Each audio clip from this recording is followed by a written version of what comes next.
السلام عليكم ورحمة الله وبركاته. النهارده هنعمل مع بعض وصفة كده لذيذة وسهلة كده، الجلاش باللحمة المفرومة. الوصفة دي يا جماعة مش بس طعمها رائع، ده كمان تنفع العزومات، وشهر رمضان دخل علينا كده على الأبواب، كل سنة وحضراتكم طيبين. شايفين الأول الخرطة بتاعتي مش مجلدة ولا ناشفة ازاي؟ شايفين اللحمة عندي جوسي وطرية وجميلة ازاي؟ وكمان عايزة أقول لك هتشرفك كده قدام ضيوفك. عايزين تعرفوا ازاي طلعت معايا مقرمشة من بره طرية ومن جوه كده؟ يلا بينا نبدأ كده ونشوف كده المكونات وطريقة التحضير. شايفين الجلاش بتاعي كده وانا بقطعه جميل ازاي وحلو وجوسي؟ يلا كده نصلي على النبي ونخش على المقادير على طول يا جماعه. اول حاجه انا جبت الحله بتاعتي على النار او الطاسه بتاعتي على النار، حطيت فيها ماده دهنيه ربع كوبايه من الماده الدهنيه اي نوع عند حضرتك. بعد كده جبت بصله كبيره وفي حدود الربع كيلو من البصلايه، جبتها وخرطتها قطع صغيره، يا دوبك قلبتها تقلبتين دبلت معايا، رحت نازله عليها بجزرايه مبشوره.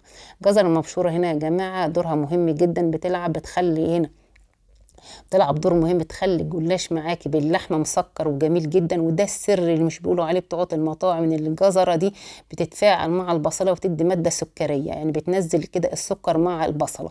ولما نيجي احنا دايما نشتكي كده ونقول الجلاش بتاعنا مش مسكر ليه وبيفرق من واحده لواحده، عشان السر يا جماعه في الجزره بتتفاعل مع البصله، فهم الاثنين يتفاعلوا مع بعض. فضلنا نقلب فيهم، انا مش عايزاهم ياخدوا اللون، يا دوبك ينزلوا الماده السكريه. بعد ما كده قلبناهم كده ونزلوا الماده السكريه كده لمده دقيقتين، نزلنا بنص كيلو من اللحمه المفرومه. واللحمه المفرومه هنا انا جايباها ملبسه، ويا دوبك يا جماعه فرمتها وش واحد. فضلت اقلب فيها هنا وهنا، اللحمه بتاعتي كمان بتدي طعم جميل جدا وبتدي قوام متماسك للجلاش بتاعي. فضلت اقلب فيهم كده يا جماعه لغايه ما ابتدوا خدوا اللون اللحمه بتاعتي. واول ما خدت اللون نزلت عليها بفلفل احمر ونص فلفل من الفلفل الاصفر. تمام، يبقى نص فلفل احمر ونص من الفلفل الاصفر. قلبت فيهم كده هو التقلبتين زي ما حضرتك شايفه، والفلفل ده مقطعاه قطع صغيره. الفلفل ده بيدي طعم برده مميز حلو جدا للحمه عندي المفرومه، بيكمل الطعم. بجد يا جماعه لو عملت الطريقه دي واعتمدتيها لشهر رمضان بجد هتشرفك وسط ضيوفك، ويقول لك انت عاملاها ازاي. التكه المهمه بقى يا جماعه البهارات بتاعتي. البهارات دي ازاي؟ البهارات دي عباره عن معلقه صغيره من الملح السعودي. الملح السعودي ده متوفر عند العطارين، والتوابل دي يا جماعه بتفرق جامد في الطعم. يبقى معلقه صغيره من الملح السعودي، ومعلقه ونص معلقه صغيره من الثوم البودره، ونص معلقه من البصل البودره، ونص معلقه من البهارات بتاعه اللحمه، ونص معلقه من الفلفل الاسود. البهارات ديت يا جماعه قلبناها كده مع بعض بتدي طعم جميل جدا للحمه. سجلوا المقادير دي عندكم، هنكتب لكم المقادير في صندوق الوصف.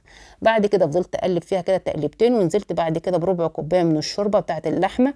ليه الشوربه؟ انها بتخلي اللحمه بتاعتك طعمها حلو وبتخليها جوسي وجميله جدا. يا جماعه ما عندكيش شوربه تحط نص كوبايه من الميه السخنه ومكعب ماجي. بس الشوربه هنا يا جماعه بجد بتفرق جامد في طعم اللحمه. شايفه اللحمه بتاعته، شايفه التعصيجه؟ بجد عصجنا اللحمه، واهم حاجه تعصيجه اللحمه في الجلاش هي اللي بتفرق الطعم من هنا لهنا، بجد هي اللي بتمتاز بالجلاش.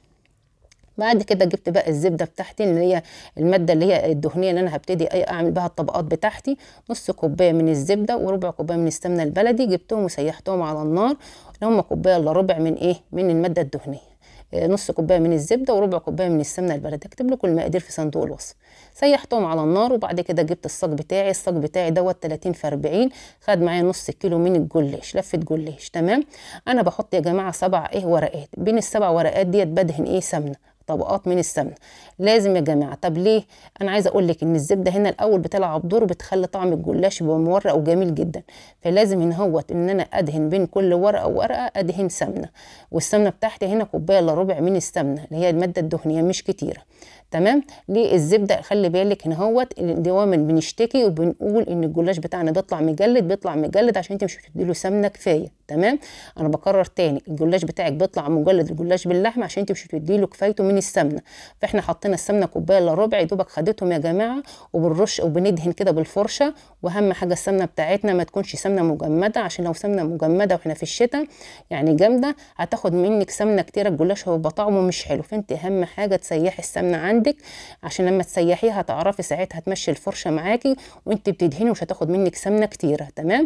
تمام. وانا بكرر تاني، لو السمنه عندك كتيره ومجمده هتخلي طعم الجلاش مش حلو. المهم ان احنا بقى دهنا كده الطبقات بتاعتنا. انا بحط 7 ورقات من الجلاش، وبين كل ورقه وورقه بدهن سمنه. دي بتفرق معانا وبتخلي الجلاش بتاعك مورق وجميل جدا. تمام. ومنفوخ وحلو. بعد كده ما خلصت ال7 ورقات بتوعتي، حطيت الحشو بتاعي، وبعد كده ما حطيت اللحمه بتاعتي المعصجه، رشيت كده رشه زيتون كده انا مخللاه في البيت ده يا جماعه، هسيب لكم اللينك بتاعه في صندوق الوصف. تمام، جميل جدا. ده برضو بيخلي طعم الجلاش حلو قوي. ولو عندك جبنه رومي او جبنه موزاريلا ممكن تحطيها. تمام، انا استكفيت بالزيتون. لو ما عندكيش زيتون ولا عندك جبنه عادي بتستكفي باللحمه المعصجه اللي انت عاملاها. بعد كده بقى حطيت بقيه لفه الجلاش بتاعتي، وحطيت الورقه، وبقيت وكل ورقه برضو هكذا بدهن طبقه من الماده الدهنيه. تمام، ضروري جدا عشان دي بتفرق معانا في التوريقه. اهم حاجه بنجري الطبقه الاخيره من صينيه الجلاش ما بنحطش ماده، ما بندهنهاش سمنه. ليه؟ عشان لو دهنا كده فوق الورقه دي سمنه لما نيجي نقطع هتعكسنا كده ومش هتخلي الصاج بتاعنا شكله حلو. تمام، فاحنا زي ما انت شايفه كده حضرتك انا ما بدهنش سمنه في الورقه الاخيره. يا دوبك حطيتها وابتديت اقطع، والتقطيع ده حسب رغبتك. تمام، انا بعد ما قطعت كده زي ما حضرتك شايفه مكعبات وقطعتها بالطول ده، حطيت بقيه الماده الدهنيه بتاعتي.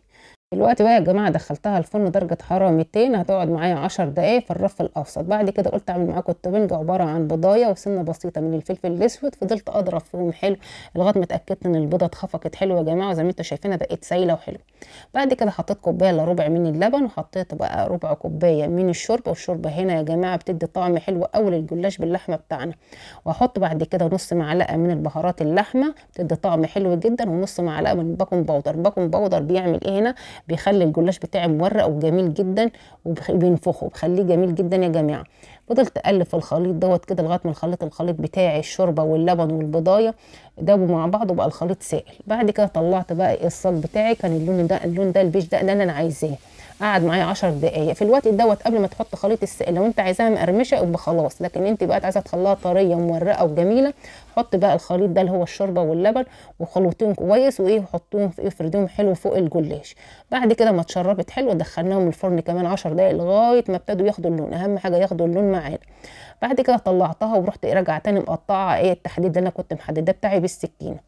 شايفينها وانا بطلعها جميله ازاي ومورقه. بالله عليك لسه بتتفرجي عليها ما تنسيش تعملي لي لايك عشان يرفع معايا الفيديو، وتعليق حلو من حضرتك. شايفين كده الخرطه بتاعتي جوسي وجميله ازاي. عايزاكم بقى الوصفه دي تعتمدوها لشهر رمضان الكريم. كل سنه وحضراتكم طيبين. شايفه الارضيه بتاعتي لونها ذهبي وجميل ازاي، وكمان مش شاربه سمنه، ان سمنتي مظبوطه. انا حاطه كوبايه الا ربع من السمنه ودي جميله جدا. يا دوبك المقادير خليتها معايا مش مجلده. دايما بنسال ليه الجلاش بيبقى مجلد معانا وناشف؟ قد الجلاش طري معانا ومش مجلد ولا اي حاجه، عشان مقاديرنا مظبوطه في الماده الدهنيه. الماده الدهنيه اللي بتلعب دور مهم جدا في الجلاش. ودايما في اسئله جات لي بتطلع معانا الجلاش مجلد عشان انت مش حطيتي الماده الدهنيه كفايه. فكده انا حطيت كوبايه الا ربع من الماده الدهنيه على نص كيلو من الجلاش. شايفه طالعه مورق وطريه وجميله ازاي. شايفه؟ ما تنسيش لو انت عايزه اي حاجه اكتبي لي تحت في التعليقات انا برد. شايفه الارضيه وشايفه الجلاشه طريه وجميله، اللحمه طريه جوسي. عايزه اقول لك الطعم تحفه. كل ده جاي من نتيجه ان انا ضفت الجزره المبشوره مع البصلايه، ففرقت جامد غير البهارات اللحمه اللي انا حطاها. ودي اسرار محدش بيقول عليها. انا خلصت الفيديو. السلام عليكم ورحمه الله وبركاته.